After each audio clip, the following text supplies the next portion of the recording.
Hello दोस्तों, आपने search किया एजुकेशन बाय मानव सर। देखिए, पेपर के मुश्किल से एक महीने भी नहीं बचा है, तो हमने कुछ चार्ट बनाया है 10th वालों के लिए और 12th वालों के लिए। हम हर सब्जेक्ट को फॉलो करेंगे। अगर आपको 90% लाना है, देखिए मैं आपसे ये नहीं कहूँगा आपको 95% ला सकते हैं। 95% लाने के लिए आपको 30 नंबर स्कूल से मिलने कंपलसरी होते हैं, लेकिन आपको 25 नंबर तो मिल सकते हैं स्कूल से। ठीक है जी। तो हम 90% लाएंगे। 90% मान के चलो, तब आप 90% मानोगे तब आपके 90 के आसपास तो आ जाएंगे। हिंदी में देखो, ये नॉर्मली जो हमने 10th क्लास का जो बेसिस है, ये सारे सब्जेक्ट मैंने जो जो मेन होते हैं मैंने सब लिख लिए हैं, और 12th के लिख लिए, ये साइंस साइड के हो गया है। मैं आपको यहाँ पे इन सब सब्जेक्ट के बारे में ही बताने वाला हूँ। और दूसरी बात, मैं हर सब्जेक्ट के आपको मोस्ट मोस्ट क्वेश्चन जरूर बताऊंगा। आपने याद करिएगा, आपके पेपर में फंस जाएंगे। 10th क्लास में देखिए, जो सबसे ज़्यादा जो चीज़ बच्चे पढ़ रहे हैं आज के टाइम में, वो पढ़ रहे हैं मैथ। अधिकतर पढ़ाने वाले मैथ ही पढ़ा रहे हैं, लेकिन वो एक चीज़ नहीं देख रहे हैं। डिवीजन लाने के लिए हमें सारे सब्जेक्ट फॉलो करने पड़ते हैं। अगर सारे सब्जेक्ट आप फॉलो करेंगे तभी तो आप लाएंगे 90% के आसपास या 90% से ऊपर। तो इसलिए हम जितने भी सब्जेक्ट होते हैं हम सबको दे के चलेंगे। टोटल मिला के 6 सब्जेक्ट हर बच्चे पे होने वाले हैं। इसमें आगे पीछे सब्जेक्ट हो सकते हैं।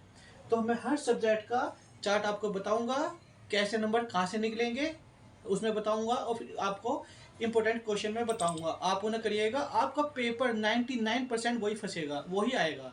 क्योंकि इनों में क्या होता है, अधिकतर पेपर घूम फिर कर वही डाले जाते हैं। अगले 15-20 साल के हिसाब से ही पेपर बनाए जाते हैं। एनसीईआरटी चल रहा है, तो एनसीईआरटी का हिसाब वही रहने वाला है। ठीक है बच्चों, 12th क्लास में भी ये चीज़ें होने वाली हैं। फिजिक्स, केमिस्ट्री, बायो, और इनमें मैं आपको मेन क्वेश्चन बता दूंगा जो पेपर में आते हैं। आप उन्हें याद कर लीजिएगा, आपका पेपर फंस जाएगा। अधिकतर बच्चों ने न्यूमेरिकल कर लिए होंगे, तो मैं फिजिक्स में, केमिस्ट्री में कुछ इंपॉर्टेंट्स न्यूमेरिकली बताऊंगा। आप उन्हें देखिएगा, आपके लिए ज़्यादा फायदेमंद होने वाले हैं। बायो बायो में डायग्राफ्स बहुत आते हैं। मैं बायो में आपको मैं थ्योरी बता दूंगा, आप उन्हें फॉलो करिएगा, याद करिएगा, आपका काफ़ी पेपर फंस जाएगा। इतना फंसेगा कि आप पेपर देख के खुश हो जाएंगे।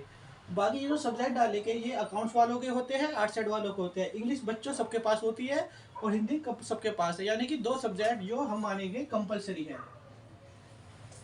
हिंदी देखो, जो आर्ट साइड के बच्चे उन पर साहित्य हिंदी होती है। जो अकाउंट्स के और जो होते हैं अकाउंट के बाद साइंस साइड की, उन पर होती है सामान्य हिंदी। सामान्य हिंदी में आप 80, 85, 90 से भी प्लस नंबर ला सकते हैं, क्योंकि ये हिंदी बहुत ईजी होती है।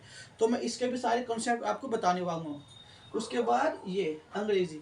अंग्रेजी में भी अगर आप ढंग से अगर पेपर देखते हैं, तो आपको पता पड़ेगा कि 60 से 70, 70 से 75 नंबर का पेपर टिट्टो याद करने का ही है।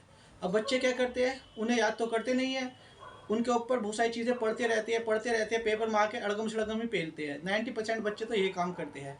मैं आपको एक क्वेश्चन में एक पार्ट का एक टॉपिक बताऊंगा, आप उसे फॉलो करना, आपके क्वेश्चन क्लियर। ऐसी वाणिज्य होने वाला है।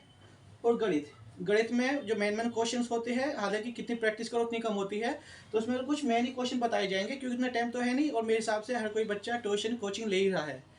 बाकी जो जितने भी सब्जेक्ट्स हैं सबके बारे में मैं इंपॉर्टेंट क्वेश्चन आपको बता दूंगा, और जो मेन थ्योरी है वो आपको मैं समझा